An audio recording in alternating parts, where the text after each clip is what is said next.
Hablamos de urgencias. ¿Qué es eso? Ya lo hemos visto en todas las clases. Ese corte histológico con microscopía de luz, teñido con hematoxilina y eosina, ¿qué es? ¿Qué es eso? Gracias. Sí, pero una biopsia de que ya lo hemos visto 3 clases ya. Muy sencillo.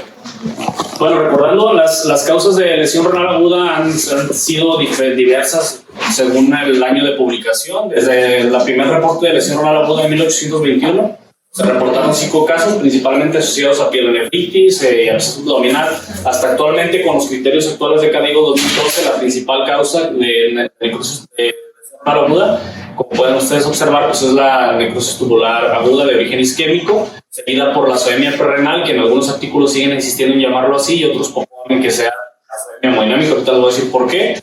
Y el otro es la necrosis tubular aguda de origen nefrotóxico, de origen cardiorrenal, glomerulonefritis, renal y de causa desconocida. Cardiorrenal, y eso no lo vamos a tocar el día de hoy. Eso es una unidad polivalente en un centro donde hay cuidados críticos cardíacos, pues generalmente no lo vemos, pues también es una de las causas frecuentes.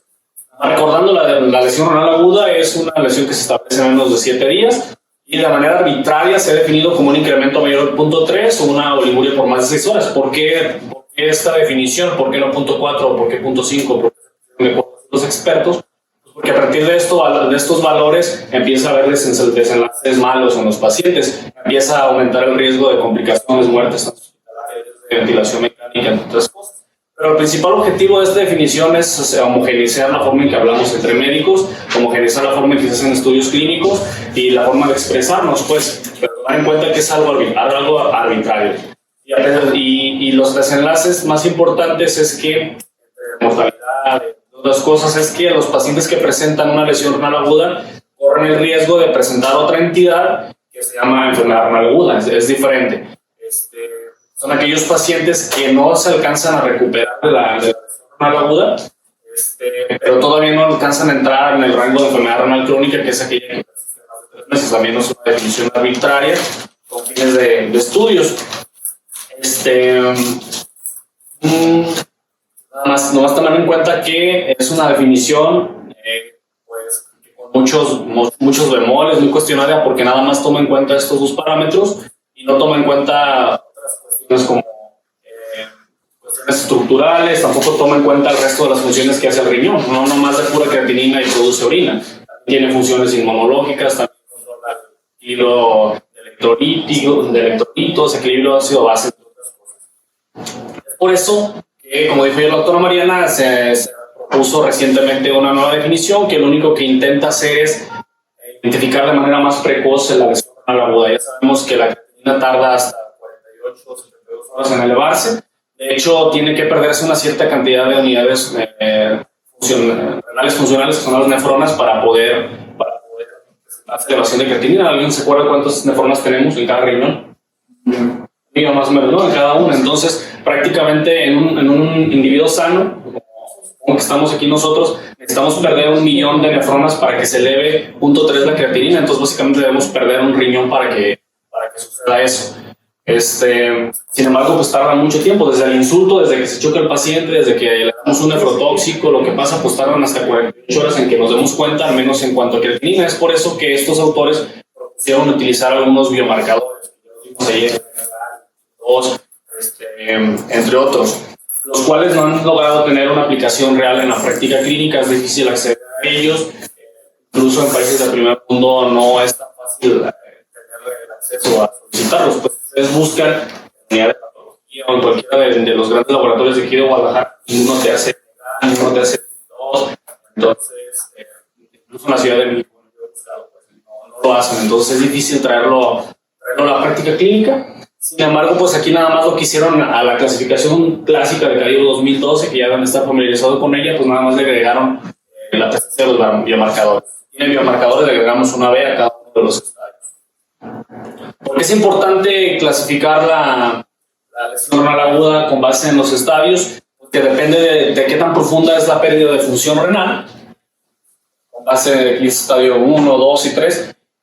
dependiendo de qué tan profunda sea la pérdida de la función renal en el estado U en los primeros 7 días, pues es el resultado funcional que va a tener a largo plazo. Es decir, aquellos pacientes que tienen una lesión, ya digo 3, que desciende tanto de una función basal, que desciende tanto la función glomerular, la función renal, pues es más probable que pasen a una enfermedad renal aguda y es más probable que queden en falla renal crónica, a diferencia de los que tienen un estadio 2, un estadio 3, que probablemente les vaya mejor. Sin embargo, aquí tomen en cuenta que desde que pasa el insulto, el tiempo cero, aquí el eje de las X es el tiempo cero, aquí se chocó el paciente, aquí le dimos vancomicina, aquí le pusieron contraste, y pasan hasta 48 horas para que empiece a cumplir la definición clásica, al menos en cuanto a elevación de creatinina. ¿Y qué pasa en todo este lapso? En todo este lapso, pues el riñón ya está dañado, pues, pero no nos damos cuenta porque utilizamos la creatinina, ¿sale? Que es una medida más que de daño, es una medida de función de riñón. Entonces, aquí podríamos utilizar algunos de los biomarcadores que utilizamos el día de ayer, que vimos al día de ayer, que algunos sirven para determinar que hay daño renal y otros sirven para determinar que la célula renal está estresada. Sin embargo, entre las cuestiones que hay que tomar en cuenta es que sirven más en aquellos pacientes que están previamente sanos, en aquellos pacientes que no están inflamados per se por alguna patología. Es decir, aquellos pacientes que ya tienen enfermedad renal crónica y que se agudizan con una lesión renal aguda, ellos ya per se ya están tirando por la orina estos biomarcadores, de tal manera que si nosotros los medimos, pues van a estar elevados sin que realmente signifique que está agudizando la lesión. Hasta el momento no se han establecido puntos de corte en estas poblaciones, en aquellas que tienen enfermedad renal crónica, es decir, no sé, por poner algún número, un KIM 1 de 0.2 picogramos por mililitro, ¿qué significa en ese contexto de esos pacientes? Entonces, está más estudiado en aquellos que están sanos previamente. Si yo les doy a ustedes una hoja de enfermería de cualquiera de nuestros pacientes con lesión renal aguda y les doy creatinina, les doy uresis, y me veo muy bueno con ustedes y también les doy cistatina C y también les doy un NGAL urinario y les pregunto, ¿ustedes qué creen que es? ¿Una necrosis tubular aguda o es una lesión aguda prerrenal? Muchos de ustedes me van a decir que es una lesión renal aguda prerrenal y otros me van a decir que es una necrosis tubular aguda. Y eso ya se estudiaron. Le preguntaron a 3 nefrólogos expertos en cuidados críticos y en lesión renal aguda en el contexto de cuidados críticos, y ni siquiera ellos se pusieron de acuerdo con esos datos que yo les di. Unos dijeron que era necrosis tubular aguda, otros dijeron que eran también necrosis tubular aguda, pero en una menor cantidad de pacientes. Son como 67 pacientes y ven cómo el nefrólogo número 1 dijo 49 tienen necrosis tubular aguda, el nefrólogo número 2 dijo nada más 40 y el nefrólogo número 3 dijo nada más 14. Entonces, incluso entre los expertos máximos en el área, con esos son los datos, es imposible que nosotros establezcamos o lleguemos a la conclusión correcta. ¿Con qué fue comparado? Con la biopsia. Al final se fijaron cuántas de las impresiones diagnósticas se corroboraron con la biopsia y pues la verdad es que es muy, muy bajo. Con esos datos es muy atrevido decir, tiene necrosis tubular aguda o tiene una lesión aguda terrenal. Entonces, ¿qué debemos saber? El principal objetivo de nosotros es identificar a aquellos pacientes que tienen el daño renal intrínseco. Es decir, que tienen necrosis tubular aguda, que tienen nefritis tubular intersticial o que tienen glomerulonefritis, por ejemplo. No voy a hablar de lesión aguda por renal porque eso es bastante obvio, no voy a decir que hay que destapar la zona, que hay que ver que no se tapa, es bastante obvio, entonces nosotros nos vamos a enfocar a esto. ¿Cómo discernirlo de aquella que es prerrenal o por qué se debería llamar hemodinámica? Si nosotros decimos lesión aguda prerrenal, viene a nuestra mente que falta flujo al riñón, falta sangre. Entonces, nada más vamos a entender a aquellos pacientes que están polémicos, que están deshidratados, como aquellos pacientes que están en riesgo de presentar lesión renal. Pero también aquellos pacientes que tienen un estado congestivo, imagínense ustedes aquellos que tienen un paciente con falla ventricular derecha. Ahí no le falta flujo al riñón, le está llegando. El problema es que se congestiona, el problema es que se aumenta la presión dentro del riñón y eso es lo que lleva a la falla renal. Entonces, por eso podría ser más apropiado llamarla como falla renal hemodinámica en lugar de prerrenal, aunque en los artículos tomos de este año hay muchos que siguen mencionándolo como prerrenal. Pues, nomás para que lo tomen en cuenta. Y pues los insultos que hay para llevar a la lesión renal aguda, ya los vimos, son muchos. ¿De qué depende que un paciente presente falla renal aguda? No solamente depende del insulto, es decir, no depende de cuánta sangre perdió, no solo depende de cuántos nefrotóxicos le pusimos, no solo depende de eso, sino también depende de la reserva funcional que tenga el paciente, de la cantidad de nefronas que tenga, vaya. Ustedes recordarán que a partir de los 30 años, pues estamos perdiendo cada año un 1% de función renal. Se van muriendo las nefronas, aunque no estén insultadas como tal. Es por eso que si nosotros aleatoriamente les tomamos a ustedes unos biomarcadores renales, pues les van a salir positivos, aunque no tengan lesión renal aguda, porque las nefronas, por la vida, por el aumento de la entropía, pues se van muriendo, ¿no? Entonces, hay que tomar en cuenta eso de la reserva funcional. Entonces, ¿qué pasa con una nefrona? ¿Qué pasa con un riñón? Si el riñón es sano, aquí tienen sus tubulitos, estas son las células epiteliales, estas son las células progenitoras, es decir, aquellas que, si se muere una, son capaces de replicarse y rellenar otra vez el túbulo, y pues estas son células inflamatorias. Si el paciente está previamente sano y tiene todos sus tubulitos íntegros y tiene una lesión renal aguda mínima, pues lo que va a pasar es que nada más se van a morir poquitas células epiteliales y pues el riñón lo va a compensar fácilmente en la fase de recuperación a partir de los 7 días. Por eso la lesión renal aguda se define como 7 días, porque se espera que a partir de los 7, 14, 21 días, dependiendo de lo que leer, el riñón ya se haya recuperado. Pero ¿qué pasa si el paciente ya tiene pocos túbulos, pocas nefronas, porque ya le dio antes una lesión renal aguda, porque ya está viejito, o porque está diabético, o porque está hipertenso, entre otras cosas? Pues un insulto menor va a provocar que se mueran más túbulos. Entonces, cuando venga la fase de recuperación, los túbulos que quedaron sanos van a tener que hipertrofiarse, van a tener que suplir la función del túbulo que no existe. Entonces, esto sirve hasta cierto punto, es decir, puede ser que el paciente, a pesar de que perdió túbulos, se logre recuperar y veamos una creatinina y una tasa de filtrado glomerular normal. Sin embargo, esto ya lo pone en riesgo de que si vuelve a presentar una lesión renal aguda, pues ya nomás tiene 2 túbulos, y a pesar de que están hipertrofiados, no es igual a los túbulos funcionales como tal. Entonces, para la próxima vez, independientemente de la severidad del insulto, puede ser que se mueran más túbulos y al final solamente le va a quedar un túbulo. ¿Y qué hace con un túbulo? Pues sí, puede ser funcional, puede vivir una vida, puede tener una tasa de filtrado glomerular apropiada, o no requiriendo terapia de sustitución renal, pero esto ya lo pone en una situación de que fácilmente puede desarrollar enfermedad renal crónica que requiere algún otro tipo de intervención, y también se ha asociado con riesgo de cáncer, entre otras cosas. Entonces, es la severidad del insulto y es la reserva funcional que tenga el paciente para ver la severidad del daño en el paciente. Bueno, finalmente, ¿cómo vamos a abordar? ¿Qué es lo que le vamos a pedir a un paciente que ya dejó de orinar o que ya orina? ¿Qué es lo que realmente vale la pena? Pues nosotros desde la facultad siempre nos han dicho muchas cosas, ¿no? Que algún creatinina, que la respuesta a los líquidos, que el aumento sostenido de la creatinina por varios días, entre otras cosas. La verdad es que todos estos, aunque tengan su sustrato fisiológico y tenga sentido pedirlos, por ejemplo, el FeNA, ¿por qué estaría elevado en la necrosis tubular aguda? Porque está perdiendo más sodio, porque los túbulos no funcionan, no sirven. Entonces, ese es el sustrato por el cual pretendemos pensar que aquellos pacientes que tienen un FeNA mayor de 2% tienen una lesión tubular. ¿Por qué creemos que un paciente con una relación BUN-creatinina mayor de 20 es más bien hemodinámico o perrenal? Sinónimos. ¿Por qué creemos eso? Porque es un riñón con una lesión aguda perrenal, por ejemplo, en el caso de un paciente deshidratado, pues va a tener avidez de agua, de electrolitos, y en ese flujo de electrolitos y agua hacia la circulación otra vez, pues la urea va a difundir fácilmente hacia el cuerpo, a diferencia de la creatinina. Entonces, por eso hay esa disparidad entre la urea, o medido como nitrógeno nada más, y la creatinina, y por eso se ha asociado a mayor de 20, que podría sugerirnos una lesión aguda hemodinámica o perrenal. Sin embargo, ya cuando lo comparamos con lo que realmente sucede en el paciente, es decir, si hay artículos en los que utilizan el FeNA, el BUN, creatinina como un elemento para dar la impresión diagnóstica, y cuando finalmente llegan al diagnóstico, pues es muy triste.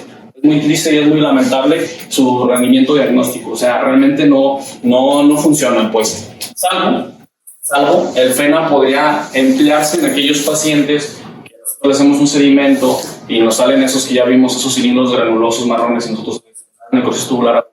Pero el paciente está con una falla hepática que tiene hiperbilirubinemia. Esas bilis, esos depósitos de pigmentos se pueden ver como un cilindro granuloso marrón. Entonces ahí ya no vamos a saber, ahí sí podríamos utilizar el FENA y si nos sale más de 2%, entonces ahí sí es necrosis tubular, no nada más es por la bilirrubina. Salvo ese contexto, generalmente su rendimiento es muy bajo. Igual, la respuesta a líquidos. Si ustedes se fijan cómo definen respuesta a líquidos, pues la neta sí se pasan un poquito, porque dicen, si tiene lesión renal aguda, le doy líquidos y si en 2 o 3 días mejora la creatinina, entonces fue lesión aguda perrenal. Un paciente críticamente enfermo no tienes 3 días para tomar una decisión o para definir una trayectoria de la enfermedad, entonces también es bastante mal. Lo que realmente sirve y también con sus bemoles sin que se haya evaluado sistemáticamente es el examen general de orina con sedimento urinario visto a microscopio no automatizado, no el que nos da la máquina, sino el sedimento urinario que se lleva a pato o que es visto por el médico, el nefrólogo, el intensivista, el internista, el urgenciólogo que lo ve al microscopio. Ese es el sedimento que funciona. Y obviamente la historia clínica y la exploración física pues también funciona, ¿no? Si el paciente está claramente hipovolémico, deshidratado, si nosotros vemos la hoja de enfermería y claramente tenemos vancomicina, piperacilina y luego empieza a elevar la creatinina, pues ahí tiene mucho sentido y tiene mayor utilidad. Entonces nos vamos a quedar en que todo esto está bien y nos lo van a preguntar en muchos lugares, pero realmente su utilidad real en el mundo real es muy poca. Lo que más sirve es la historia clínica y el sedimento urinario. Hablando de nefrotóxicos, es todo una cuestión interesante en la que no podemos hablar de causalidad de nefrotóxicos. No puedo hablar yo de vancomicina causó la lesión renal aguda, la piperacilina causó. ¿Por qué no puedo hablar de causalidad? Porque todos los estudios que nos hablan de esto son retrospectivos y todos nos reportan en los radios. Y si ustedes recuerdan, los radios nos hablan de asociación temporal nada más. Es decir, sucedió la lesión renal aguda y en el tiempo se relacionó que le dieran vancomicina, pero no podemos hablar como tal de causalidad, y menos en un paciente crítico que de esto que ustedes ven aquí, pues va a tener AINES, va a tener diurético, va a tener vancopiperacilina, puede tener gentamicina. Entonces, ¿cuál es el que le ocasionó la lesión renal aguda al paciente?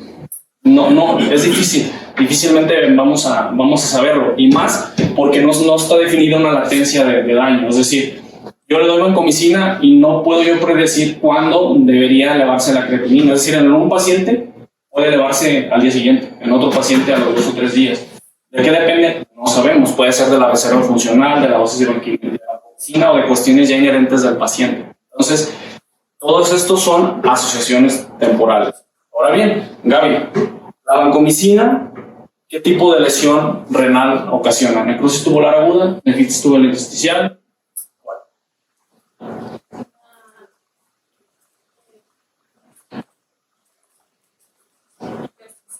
¿Qué? ¿Nefritis tubular intersticial? ¿Misael? Tubular. Ok. ¿Cuál es? Okay. Hay reportes que dicen que la vancomicina ocasiona necrosis tubular aguda. Hay reportes que la vancomicina ocasiona nefritis tubular intersticial. Hay reportes que dicen que se deposita en forma de cristales. Y recientemente hay un artículo que dice que la vancomicina combinada con la piperacilina tazobactam realmente no ocasiona lesión renal aguda. ¿Cómo se dieron cuenta?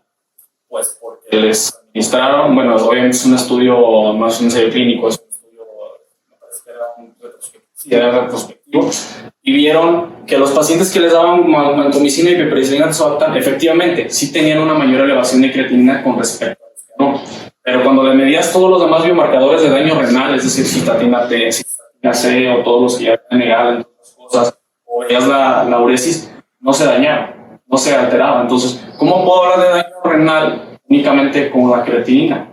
Lo que pasa es que ustedes recuerden que la creatinina no solamente se filtra de manera pasiva, sino también de manera activa se secreta a los túbulos.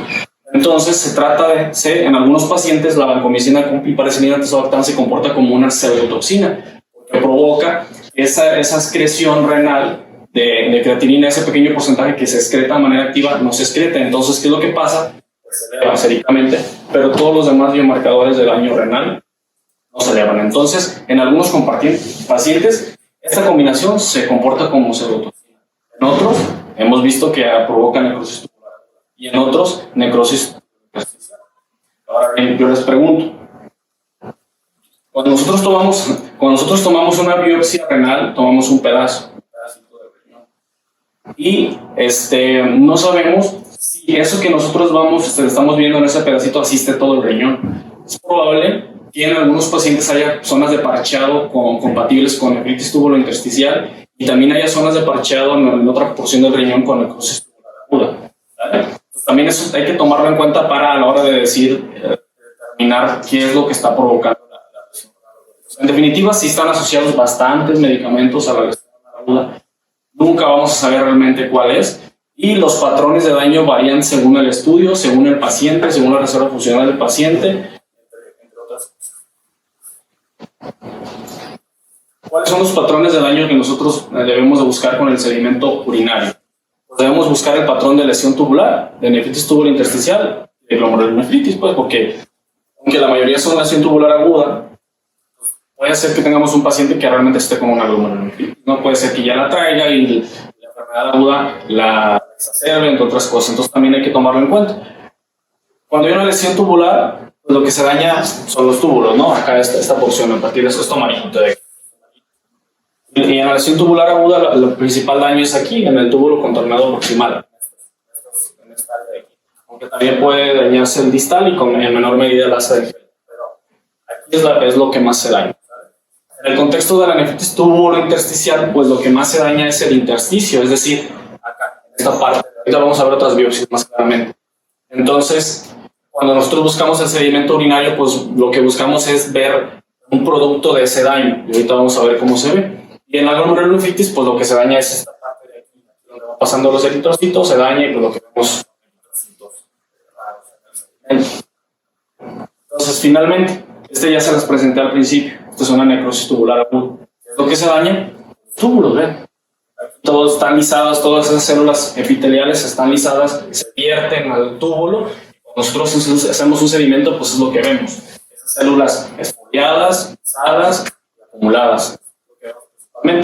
En una nefritis tubulointersticial, recuerden ustedes que la nefritis tubulointersticial es una respuesta alérgica no definida a un medicamento. De los más clásicos que se nos preguntan en los pases de visita a los exámenes es omeprazol y penicilina. Es lo más clásico. Lo que vemos pues, es el infiltrado de células inflamatorias. Estas células con el núcleo grande y el citoplasma pequeño pues son linfocitos, polimorfonucleares, entre otras cosas. ¿Y cómo vemos los túbulos? Los túbulos están intactos, ahí los túbulos no se dañan. Y el glomérulo, pues también está normal. Un acercamiento, ahí ven todas las células con núcleo grande y citoplasma pequeño, pues todos esos son células inflamatorias, linfocitos. Así se ve una nefritis tubulointersticial. Aquí vemos un paciente con una necrosis tubular aguda secundaria a una rhabdomiólisis. Eso también es otra cuestión. ¿Cuándo nosotros esperamos lesión renal aguda en el contexto de una rhabdomiólisis? Pues depende del paciente. Hay una clasificación, ya la han visto seguramente aquí con nosotros, que seguramente ustedes también lo utilizan. Nos ayuda a establecer el riesgo de que un paciente presente lesión renal aguda. ¿De qué depende? A veces nosotros nos vamos a preocupar con una CTA de 1500, 2500, 3000, 5000. Un paciente previamente sano, joven, que es no, en ese paciente no tiene sentido preocuparse. Un anciano, diabético, hipertenso, con pocas nefronas, pues probablemente hasta 4000, 5000 para llevar a una lesión renal aguda. ¿Y cómo se ve? ¿Cómo se ve? Pues vean ustedes aquí algunos túbulos esfoliados, dañados, y cuando se hacen tinciones especiales, pues lo que vemos es la mioglobina dentro de las células epiteliales. Y sí está bastante claro pues, que ocasionó la lesión renal aguda. Ahora bien, en cuanto al sedimento, ¿cómo se hace un sedimento urinario? ¿Alguien sabe? Nosotros lo podemos hacer, o lo han hecho. Nosotros hacíamos cuando lo que me tocó llegar a hacer es llevarlo aquí al laboratorio. Lo que haces es tomar 10 mililitros del paciente, lo llevas con la química y te esperas a que vaya a centrifugar las orinas que ya le pidieron. Le pides que te lo centrifugue 5 minutos a 2500 revoluciones, te lo centrifuga. a dar el frasquito y le vas a quitar el sobrenadante. Le quitas el sobrenadante y abajo te queda el sedimento. Eso, si tenemos microscopio, con una gotita se expande en el portaobjetos, etcétera, y se puede teñir. O lo que más frecuentemente hacíamos es llevarlo a patología de 8 a 10 de la mañana y a las 2 de la tarde ya teníamos el resultado del sedimento urinario. Es fácil de realizar. ¿Y qué es lo que vamos a buscar? Pues ya lo vimos. Todo eso que vieron exfoliado en las biopsias, que les acabo de mostrar ahí en el tubo, es esto. Estos cilindros granulosos marrones líquidos ricos en lípidos. Esto es lo que podemos ver. Podemos ver estos, aunque se vean medio así medio aislados, alcanza a ser un tubo ahí de células epiteliales. Y acá lo vemos más aglomerado. ¿Cómo sabemos que son células epiteliales y no leucocitos? Pues porque fíjense, el citoplasma está más grande que en un linfocito. En un linfocito pues básicamente no se alcanza a ver.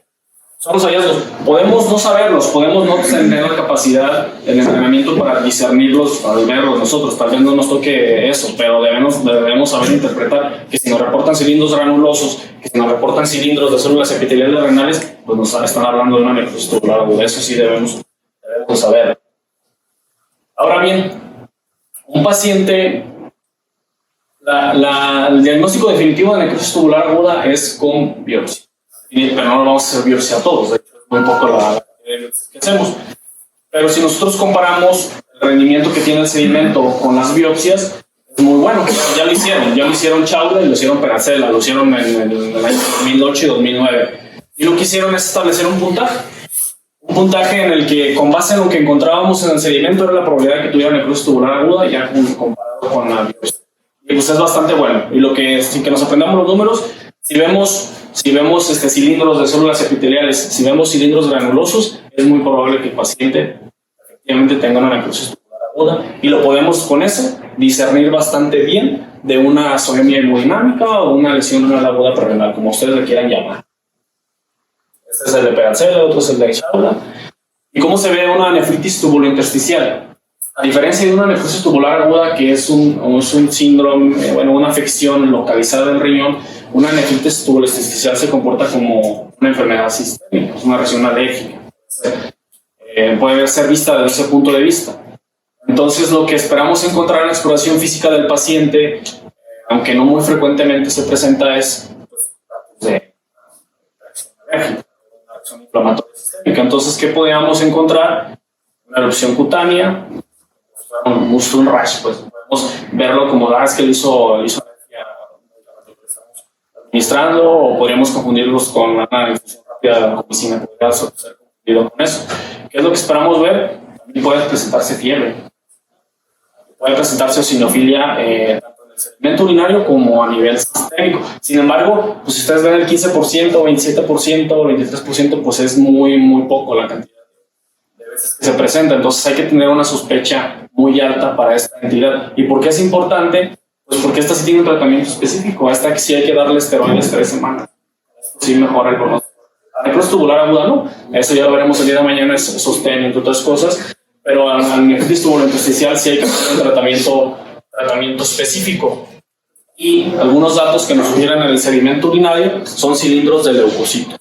Cilindros de leucocitos, y los vemos. A diferencia del previo, aquí sí vemos el núcleo muy grande con respecto al citoplasma, ¿no? Entonces, pero es muy baja la rentabilidad diagnóstica del sedimento en esta entidad clínica en particular. Entonces, en esta sí está justificado pedir una biopsia para corroborar el diagnóstico y ver los infiltrados linfocitarios y darle prednisona. ¿O qué preferirían? A veces, pues, finalmente lo más fácil va a ser por pecho, le doy prednisona porque no me van a hacer la biopsia, pues, pero lo idealmente sería corroborar antes de someter a un paciente a 3 semanas de esteroides. 3 semanas de esteroides que es bastante delicado. Y finalmente, si vemos, si el glomérulo está dañado, pues cuando pasan los eritrocitos se van a perder en la orina, y lo que vamos a ver son eritrocitos en la orina. De diferentes formas, de diferentes tamaños, de diferentes formas. Si ustedes alcanzan a ver, las flechas amarillas son eritrocitos normales, son redonditos con centro pálido. Y las que tienen las flechas naranjas son alteradas. Gaby, otra vez tú, te pregunto a ti porque eres la reciente aquí en mi cinta. ¿Con cuántos? ¿Qué es un acantocito?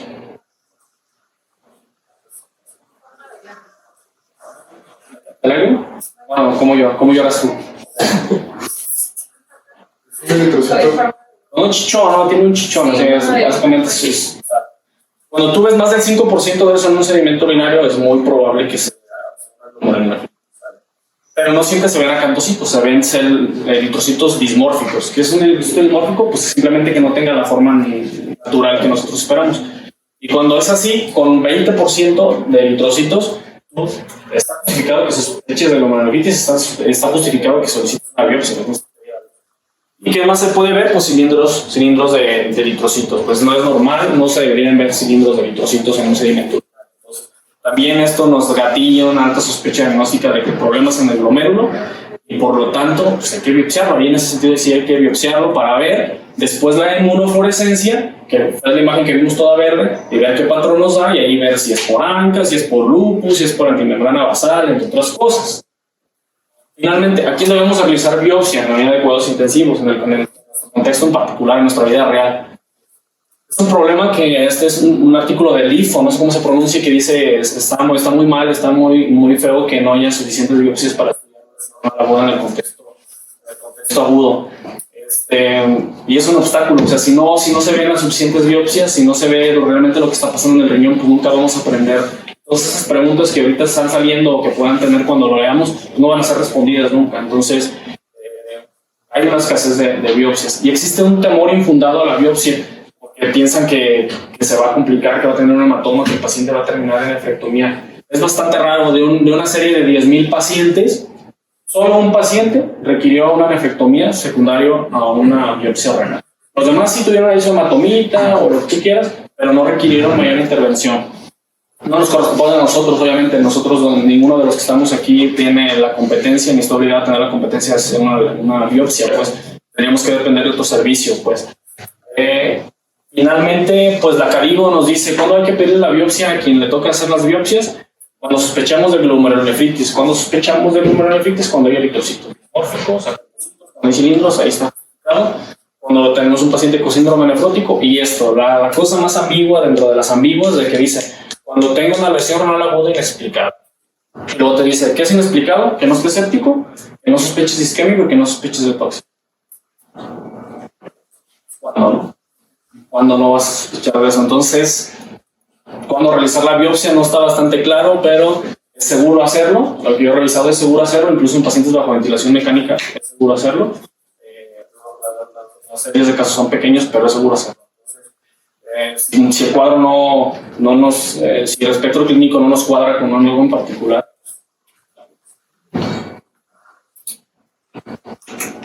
Finalmente, en cuestión de glomerulonefritis, ya lo vimos al principio, esta con depósitos lineales es de una antimembrana basal, esta que se ve como granular es de lupus y esta es por ANCA. Así se ven las.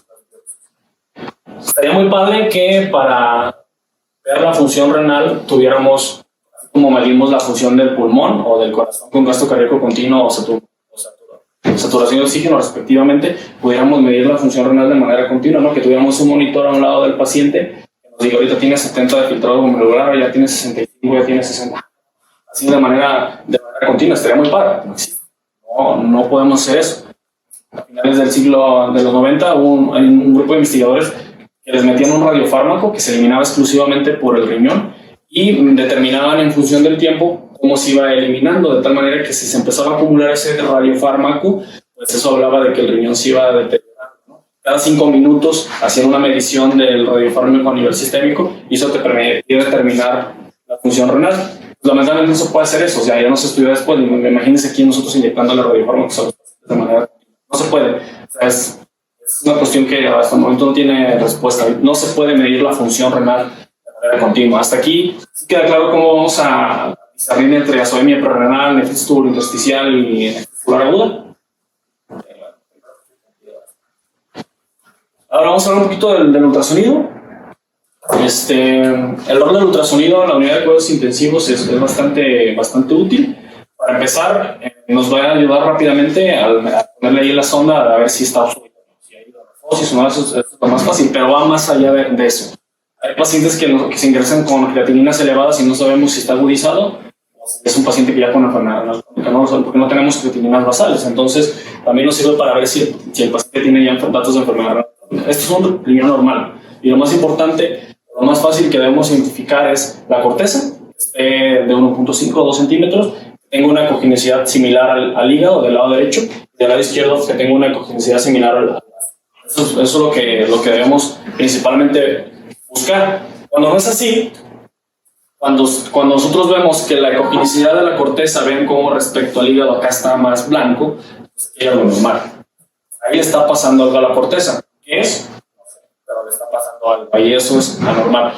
O si vemos un riñón chiquito, con la corteza pequeña, ven como con respecto a esta es, pues aquí me dio, según la bibliografía, 0.5 centímetros, y está chiquito, pues este es un enfermo renal crónico, ¿no? Entonces aquí ayuda para determinar esto. Si vemos acá también, pues está edematizado, está hiperecogénico, pues también ahí está normal.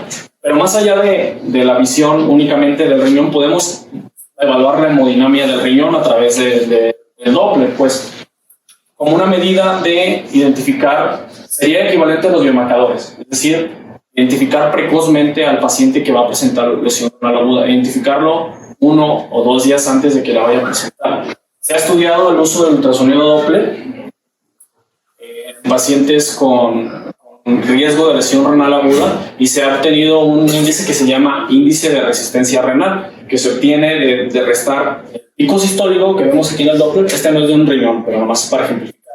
Se obtiene de restar el pico sistólico menos el valor diastólico entre el pico sistólico otra vez.